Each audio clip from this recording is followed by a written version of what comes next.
ఏమిటో మీ ఆయన బెచ్చమెత్తుకుంటాట కదా, ఆది భిక్షువా నిన్ను ఏది అడిగేది అని మా సీతారామ శాస్త్రి పాట కూడా రాశాడు మహానుభావుడు. అందుకని ఆది భిక్షువు కదా మీ ఆయన బెచ్చమెత్తుకుంటాట కదా, ఇవాళ ఎక్కడికి వెళ్ళాడు ఏమిటి అందుట అంటే స్టడీ చదువుకునేవాడికి ఓ షెడ్యూల్ ఉన్నట్టుగా బెచ్చమెత్తుకునేవాడు కూడా ఓ షెడ్యూల్, ఓ ప్రణాళిక ఉంటుంది కదా. అందుకని మీ ఆయన ఎక్కడికి వెళ్ళాడంటే ఆవిడ జవాబు వచ్చింది. ఎక్కడికి వెళ్ళాడో చెప్పనా, చెబితే నువ్వే తలంచుకుంటావు. పాతాళ లోకంలో వామనుడు బలిచక్రవర్తి యజ్ఞం చేస్తున్నట్టు అక్కడికి వెళ్ళాడండి. అక్కడికి వెళ్ళింది వీళ్ళ ఆయన కాదు.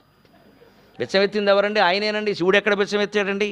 పురాణాలు మొత్తం చదివినా సరే శివుడు భిక్షాటన చేసిన ఇల్లు ఒక్కటి కూడా లేదు. ఆయన ఎక్కడ బిచ్చమెత్తాడు? భిక్షాం దేహి కృపావలంబనకరి మాత అన్నపూర్ణేశ్వరి.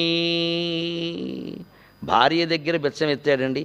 భార్య దగ్గర బిచ్చమెత్తిన వాడు మనలో ఎవడున్నాడండి? మధ్యాహ్నం 1 గంట అయ్యేసరికి అన్నాల బల దగ్గర అన్నం పెట్టుకుని అన్నం పెట్టి అంటలా. భార్య దగ్గర అనకపోతే పక్కింటికి వెళ్ళి అడుగుతామా, గోమే కొట్టేరు.